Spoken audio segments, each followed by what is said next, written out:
mu munsi wa 23 muri ya minsi 40 yo kwiriza ubusa hano kuri Saint Etienne kuri Cathedral. Nongeye kubakira mwebwe mwese kandi mbasaba kugira ngo duhuze umutima.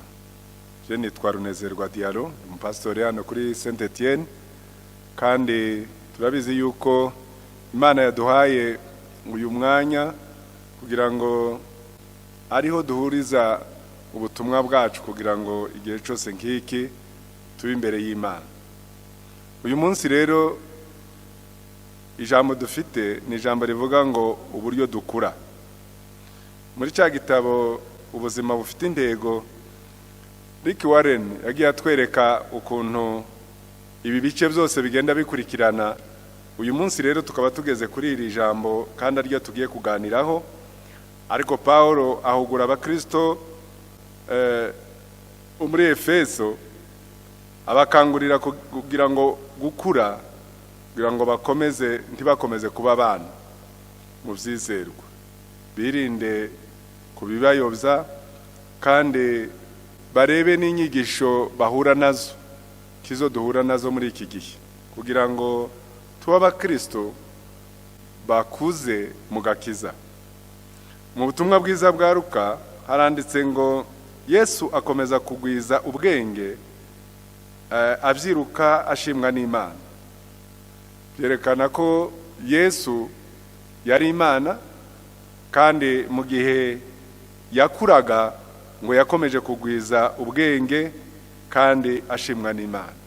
Natwe nk'abakristo kuko twakiriye agakiza, niko natwe dukwiriye kwigira kuri Yesu, tukarushaho kuba abantu bakurikirana ijambo ry'Imana no kuryakira ndetse no gukura kandi tunashimwa n'Imana.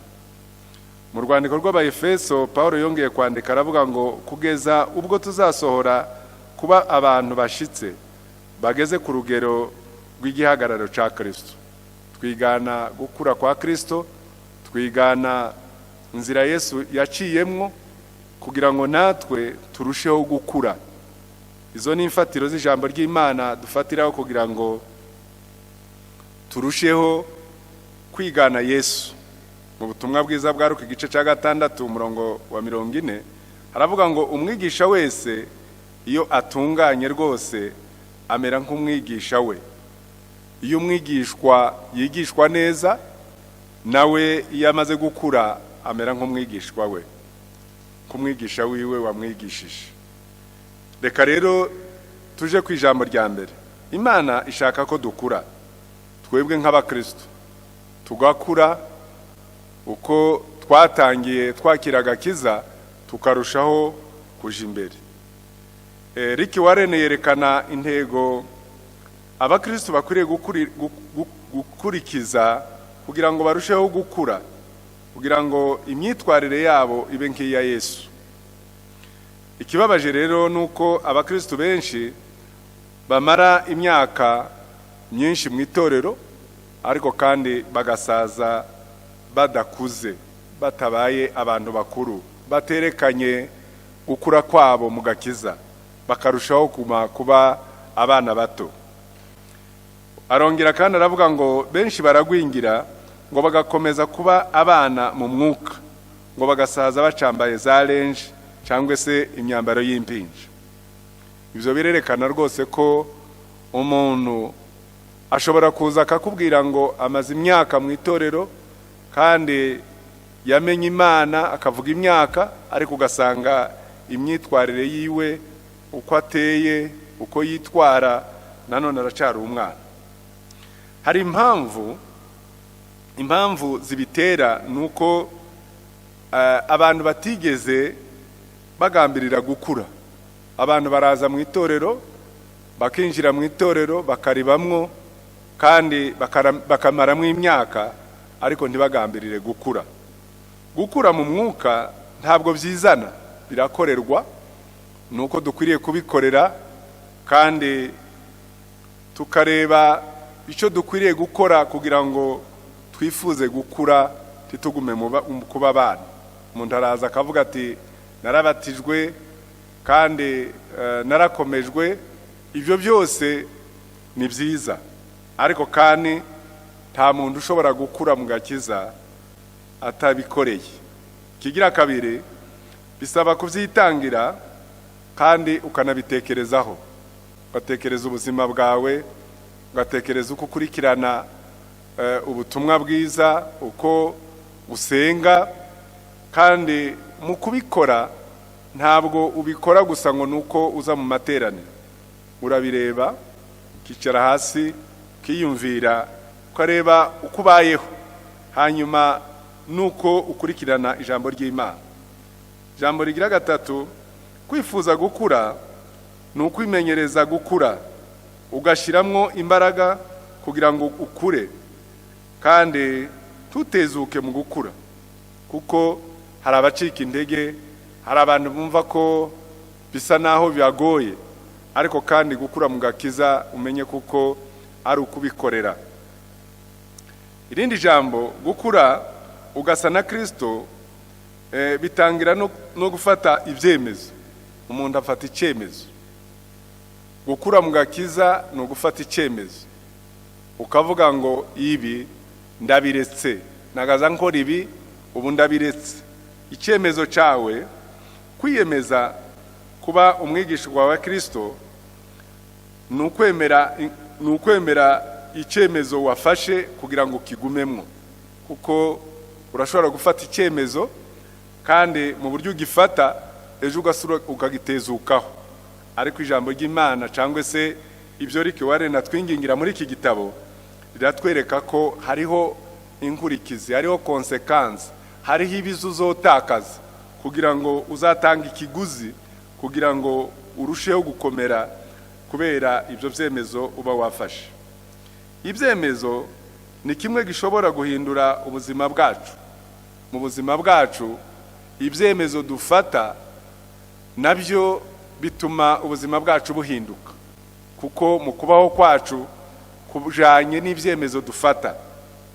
Ibyemezo byacu cyangwa byawe bishobora kuguteza imbere cyangwa bikagusenyera. Mu gihe dufata ibyemezo mu buzima, mu gihe dufata ibyemezo tutabitekerejeho, mu gihe tubifata tutazi icyo impamvu, ntaco bidukorera. Ariko kandi nimwo hava ibidukomeza iyo dufata ibyemezo byiza, ariko kandi n'igihe dufata ibyemezo bitari byiza bishobora kudusenyera. Nibyo biha isura imibereho y'umuntu cyangwa se yawe nanje, kuko ibyo dufata byose bisa n'ubuzima turimo. Petero aravuga ngo dukwiye kuba abantu bera kandi twubaha Imana mu ngeso zacu. Ibyo byemezo bijana n'ingeso zacu, kugira ngo umuntu ave mu ngeso mbi yakoraga akazivamwo, ni ibyemezo bifatwa, kuko uba warabimenyereye, wari ubisanzwemwo, ariko iyo ugiye kubivamwo ufata icyemezo cy'uko wabigaye kandi utazongera kubibamwo. Ikindi naco, kumenya uruhare rw'Imana n'uruhare rwawe.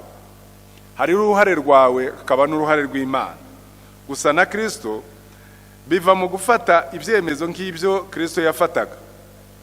Yesu Kristo mu buzima bwiwe umukurikiranye kuva avutse, uko yabayeho, uko yagendanye n'ababyeyi be, yafataga ibyemezo rimwe na rimwe ababyeyi bikabatangaza. Ikindi, iyo wiyemeje gufata ibyemezo bigusaba kwitwara mu buryo bushya, kuko ibyo byemezo ufata wabikunda utabikunda biraguhindura. Abantu babona wahindutse, abantu babona wabaye undi muntu kubera ibyo byemezo ufata bikujana mu bundi buzima bushya. Kandi ikindi, uzakenera kwiyambura ingeso zimwe wari umenyereye. Hari ubuzima umenyera wewe ubwawe, kandi ubwo buzima abantu bakabumenya ko ari bwubamwo, ari bwutuyemwo, ari usa nabwo. Ariko rero iyo ufata ibyo byemezo bituma utakaza bimwe mu ngeso wari waramenyereye. Ikindi, utangira kugendera mu mico misha n'imitekerereze misha, kugira ngo duse na Yesu, kandi twigane kugira ngo duse na Yesu. Ariko gukura uyu munsi tuvuga nuko dutangira kugenda mu yindi mico, mu bundi buzima, mu yindi mitekerereze mishya kugira ngo duhinduke. Gukura rero mu majambo make birerekana yuko ari uguhinduka umuntu akava mu bisanzwe akaja mu bidasanzwe. Irindi jambo, iteka duhinduka icyo twiyemeje kubacu mu buzima. Iyo umaze gufata ibyemezo cyangwa iyo wifuza kuba uwundi muntu no guhindura imico yawe, uba wiyemeje kugira ngo ubu uwo muntu, ubu uwo nyene. Bibiliya iravuga ngo musohoze agakiza kanyu mutinya muhinda umushitsi, kuko Imana ari ibatera gukunda no gukora ibyo yishimira. Mu buryo bwose, mu mibereho yacu, mu buzima bwacu, dukwiriye kubaho nk'abantu b'Imana, ariko kandi twicisha bugufi, twubaha, dufite no gutinya. Uyu murongo twereka neza ibice bibiri biranga gukura mu mwuka: ibyo dukora n'ibyo Imana ikorera muri twe. Hari ibyo nifuza gukora, hariho n'ibyo Imana yifuza gukora muri njyewe. Hari uruhare rwanje n'uruhare rw'Imana.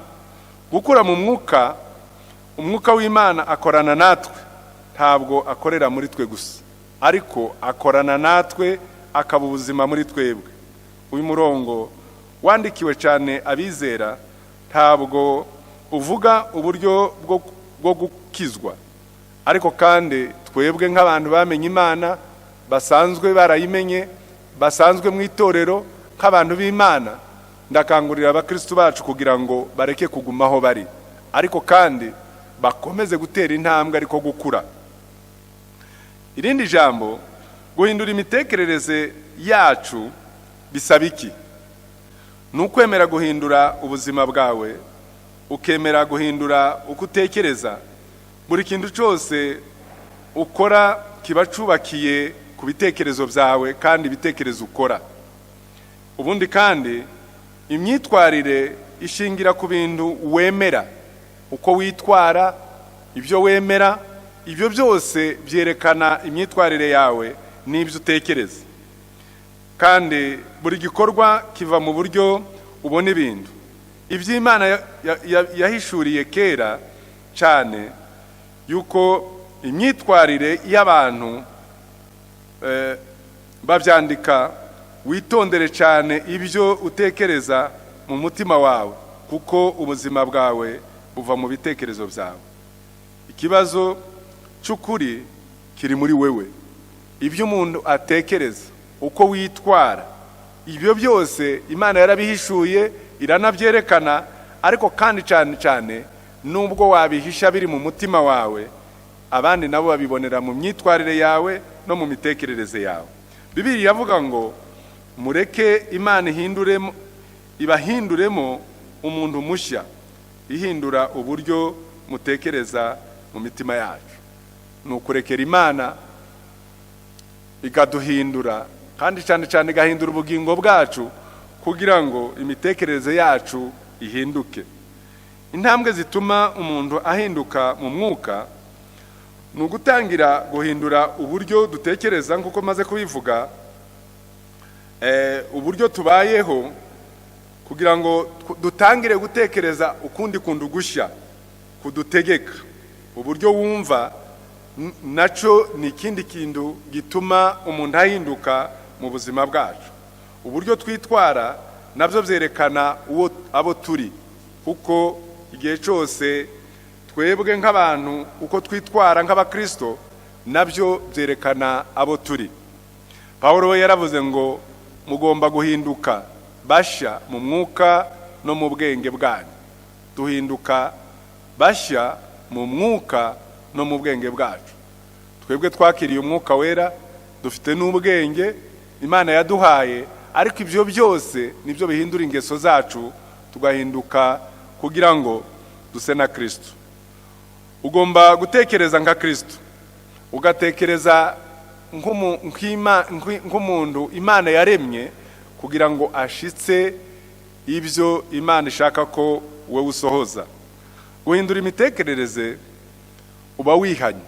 Iyo uhindura imitekerereze yawe uba wihanye, kandi ubuje imbere y'Imana ushaka ngo Imana igutegeke kandi igukoreshe. Hari ijambo nifuza ko tuvugana, Rick Warren niwe yaravuze ngo dusabwa gutekereza nk'uko Kristo atekereza. Igice cya mbere cy'uko guhindura imitekerereze ni uguhagarika ibitekerezo byose byo kwirebaho no kwishakira inyungu bwite. Iyo umuntu acitekerezaho, iyo umuntu akireba wenyine ubwe, iyo umuntu agenda mu bitekerezo bye agiye yireba wenyine ubwiwe, ntabwo yerekana yuko yakuze, kuko Imana ishaka ko dukura ndetse tukava muri urwo rugero rwo kwitekerezaho gusa, ariko tugatekereza n'abandi. Uburyo utekereza nibwo budutegeka, uburyo umuntu yumva nibyo biranga uburyo umuntu yitwara.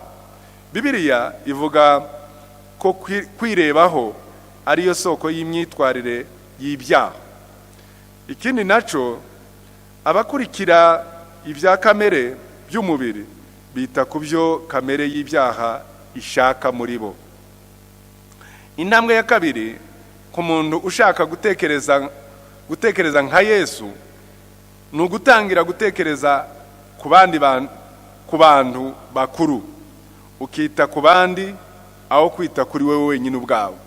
Ugatekereza abandi, ubuzima abandi babayemwo, uko babayeho, icyo ushobora kubafasha.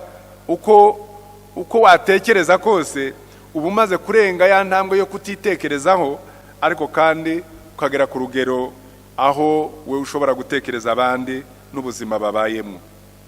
Muri cya gice Pawulo yanditse ku rukundo nyakuri, arangiza avuga ko gushyira abandi imbere aricyo kiranga umuntu ukuze. Iyo rero umaze kugera kuri urwo rugero ugatekereza abandi, umaze kwerekana yuko uri mu rugero rukuze, umuntu umaze gukura kandi umuntu umaze gutera intambwe. Kiri umwana, Pawulo niko yanditse, yaravuze ngo nkiri umwana muto navugaga nk'umwana muto, natekerezaga nk'umwana muto, nkibwira nk'umwana muto, ariko maze gukura mva mu bwana. Twebwe rero ikituranga, icyatwereka nk'abakristo uyu munsi, nuko dutekereza abandi, nuko twerekana ko ibyo twatekerezaga tukiri bato uyu munsi tubibona, tubitekereza nk'abantu bakuze kandi nk'abantu bamaze gutera intambwe. Muri iyi minsi abantu benshi bibesha gukura mu mwuka, bakagira ngo bigaragazwa n'ubumenyi bafite bwa Bibiliya n'amahame yo kwizera, nibwo bwenge. Ariko kimwe mu biranga umuntu ukuze, ntabwo byose birangiriraho. Ubuzima bwa Gikristo burenze kure cyane imyemerere n'amahame y'idini. Bigaragara cyane mu myitwarire n'imico yawe. Ibikorwa byacu bigomba kujana n'ibyo twizera. Byerekana iki? Hari igihe dushobora kubivuga mu magambo tukabivuga neza, ariko kandi iyo tunabitekereza cyangwa se tubikora, iyo tubikora biraturanga gusumba kubivuga mu kanwa. Imyizerere yacu igomba guhamwa n'imyitwarire isa n'iya Kristo. Umutima w'imibereho, umutima w'iyo mibereho ni ugutekereza abandi nk'uko Yesu yabikoze, aho kwitekerezaho twebwe ubwacu. Tugatekereza abandi, tukiyumvira abandi, tukareba abandi, tukaja ku rugero rw'abantu bakuze. Bibiliya ivuga ngo tugomba gutekereza ibizagirira neza abandi, tukihatira kubafasha, tunakora ibibanezeza. Na Kristo ubwe ntiyamaraniye kwinezeza. Nawe ntabwo yitekerejeho cyane, ntabwo yakoze bimureba gusa, ariko yarebaga n'abandi. Igihe yagenderaga abantu bakiza abarwayi, akagenda afasha abantu bose n'abakene. Natwe niyo mpamvu dukangurira abakristo bacu uyu munsi badukurikirana muri iyi minsi 40 kugira ngo dutangire gutekereza abandi, dutekereze abo turi, dutere intambwe, dukure, tureke kuba abana, tureke gukomeza kuba abana, ariko dutekereze n'ibi bibazo byose duhura nabyo, dutekereze nk'abantu bakuze, dutekereze nk'abantu bamaze gutera intambwe, ariko tureke gutekereza nk'abana ngo tugume aho twari turi. Ibibazo twarabivuze ejo ngo biradukuza, ariko kandi ntitwifuza ko bidusubiza inyuma. Gutekereza abandi niwo mutima wo gusa na Yesu, kandi nicyo kimenyetso kiruta ibindi cyo gukura mu mwuka. Iyo utekereza abandi ni ikimenyetso cyerekana gukura kandi no gusa na Yesu. Bene iyo mitekerereze ntabwo isanzwe muri kamere y'umuntu, ntabwo ihuye n'imico, ntiboneka kenshi, kandi irakomeye. Amahirwe nuko dufite umufasha ari wo Mwuka Wera Imana yaduhaye, kugira ngo ahora dufasha anatuyobore, kugira ngo ubuzima bwacu duhore turi abantu bazi neza yuko Yesu yaduhaye umwuka kugira ngo aze adushoboze anadufashe. Hari intambwe zerekana gukura, ari nkaco gipimo umuntu yakwipimaho nk'umukristo, kuko iyo tuvuga ngo gukura iryo ni rimwe, ni ijambo rimwe, ariko kandi dukwiriye gutekereza, ese umuntu yakwipima ate, ese umuntu yabirebera he? Ijambo ry'Imana rirabitwereka, ariko kandi hari ibyo twafatiraho natwe ubwacu. Ibyambere, ijambo rya mbere, kugera ku ntego yo gusa na Yesu, kwigana gusa na Yesu. Ababyeyi babyara umwana, iyo uwo umwana abayeho yigana ababyeyi, agasa n'ababyeyi. Natwe dukwiriye kwigana Yesu, gusa nawe no gukora nk'ibyo Yesu yakoraga n'ibyo ashaka ko dukora. Ijambo rigira kabiri, kwishimira kubaho no gusohoza umugambi w'Imana, kuko ari cyo yaturemeye. Iyo rero twifuza, iyo dukora, iyo tubayeho mu buzima tutishimira kubaho muri ubu buzima no gusohoza umugambi w'Imana kuko ari cyo yaturemeye, tuba duhushije. Ariko icyo naco ni kimwe cerekana yuko dukura. Ijambo rigira gatatu, kumva ko umuntu wese ari mu mwanya wiwe kandi akawishimira. Kubura urukundo n'ubwoba ni ikintu kiranga ko umuntu ataba yarakuze. Ariko kandi kumva ko umuntu ari mu mwanya we, akora ibyo Imana yamuremeye, kandi ari mu mwanya wiwe mu cyo akora, ibyo byose birerekana iki? Birerekana yuko nawe uhaye ukura. Ariko iyo ubuze urukundo, ukaba ugendana ubwoba mu buzima, ukaba wumva ko uri wenyine, ukumva ko mu buzima bwawe usa n'umuntu utazi yaja, utazi yavuye, utazi ahageze, ibyo nabyo birerekana yuko uba ukiri muto. Ikindi naco kigira kane, ni ukwera imbuto z'umwuka mu buzima bwawe. Somye mu rwandiko rw'Abagalatiya igice cya 5 umurongo wa 22, herekana urukundo, imbuto z'umwuka ari rwo rukundo, ibyishimo, amahoro, kwihangana, kugira neza, ingeso nziza, gukiranuka, kugwa neza, kwirinda. Paulo yanditse izo mbuto z'umwuka ko ari 9, kandi azereka ko ari ikimenyetso kimwe gikwiriye kuturanga. Iyo rero tutarazigira mu buzima bwacu, tuba twerekana ko tutarakura. Ijambo rikurikiraho, kwiyubaka mu buryo bw'umwuka, ni ukwirinda imigambi y'ababi no kuticarana n'abakobanyi. Zaburi igice cya mbere umurongo wa mbere biratwerekana abo twitwara, ko dukwiriye kuba twigenza, abo tuba turi kumwe, environnement yacu. Ese abantu tugendana bameze bate? Abantu twicarana baba bameze gute? Bavuga iki? Bibiliya iravuga ngo ababi n'abakobanyi si abantu dukwiriye kwicarana nabo, ariko twebwe nk'abantu b'Imana dukwiriye kumenya abo turi, aho turi, ibyo tuvuga n'ibyo dukora. Irindi jambo rikurikira, kuba isoko y'umugisha ku bandi, kuri wewe wenyine ubwawe n'umuryango wawe, ku itorero ryawe n'abandi bantu. Ibyo byose byerekana iki? kuko twebwe nk'abantu b'Imana ab'Imana yahaye umugisha dukwiriye kubera umugisha abandi abo tubana nabo, kandi tukaba isoko y'umugisha aho kuba isoko y'umuvumo. Ijambo rya nyuma, gukura mu mwuka ni ukugira amaso areba kure. Hari ibyo umuntu yifuza, hari ibyo Imana yifuza ko twebwe twakora. Hari abantu bitekerezaho gusa kuko twabivuze mbere, kandi n'igihe basenga barisengera, igihe cyose berekana ibyifuzo byabo, igihe cyose bavuga ibyabo, igihe cyose umuntu arireba. Ibyo byose umuntu umaze gukura ikimuranga ni ukugira amaso areba kure, ni ukureba kure, ni ukureba abandi, ni ukureba ejo, ni ukureba ejo hawe, ejo uzaba urihe, ejo kuraja he. Ariko kandi tukava muri uwo mwanya wo kwitekerezaho, kandi amaso yacu tukiga kureba kure. Ese ejo tuzaba tumeze gute? Iki cyanibukije iki?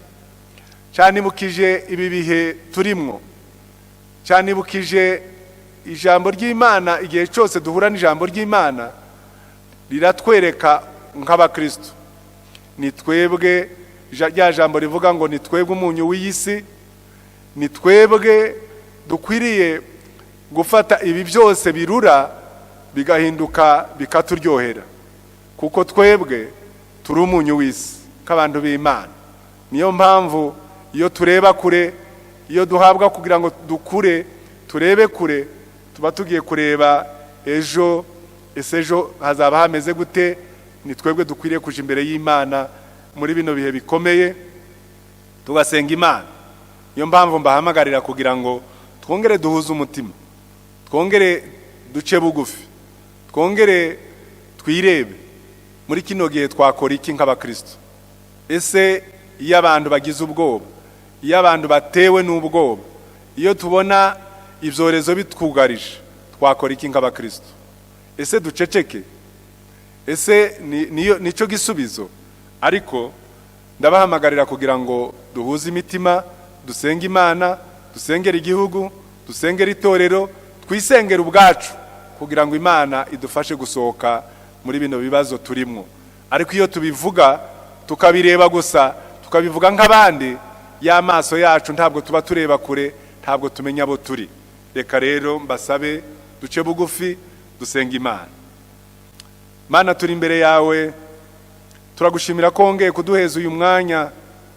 Turagushimira Mwami ko byose ubibona kandi uduhamagarira kugira ngo dukure. Mwami wacu, Mana yacu, turagusaba ngo umwuka aze adushoboze, umwuka wawe adushoboze muri bino bihe no kubisohokamwo neza, atumara ubwoba, utwambika imbaraga Mwami Yesu, kugira ngo ibyo tuvuga n'ibyo dukora ari wewe Mwami utuyobora. Tuguhanze amaso muri bino bibazo igihugu cyacu kirimwo, akarere kose karimwo, isi yose irimwo, abarwayi dufite uyu munsi, turabasengeye Mana. Waravuze ijambo ryawe ryaravuze ngo ukuboko kwawe ndi kwaheze ngo kunanirwe kukiza. N'uyu munsi tuje imbere yawe Mwami kugira ngo ukuboko kwawe kurambure, aho tutagera we uhagere, amaze utwubake, utubere Imana mu buzima. Wongere Mwami utwibutse ko ari twebwe dukwiriye guhagarara muri kino gihe, aho abantu benshi bacitse intege, aho abantu benshi uyu munsi bafite ubwoba, bugarijwe n'iki cyorezo. Ariko twambika imbaraga zawe Mwami, itorero ryawe rihaguruke, abakozi bawe bahaguruke Mwami, kugira ngo amaso yacu arebe kure, turebe kuko ari twebwe bireba, turebe ko ari twe dukwiriye gukiza isi uyu munsi. Aho abaganga babuze umuti, wewe Mwami uri Imana, uri umuganga, ni wewe muganga wa mbere, utanga umuti, ukorere muri aba bantu bose ubakize, amaze utubere Imana muri kino gihe. Udukure hejuru iki cyose kitwugarije, ubu bwoba butwugarije, amaze tubeho nk'abantu bawe.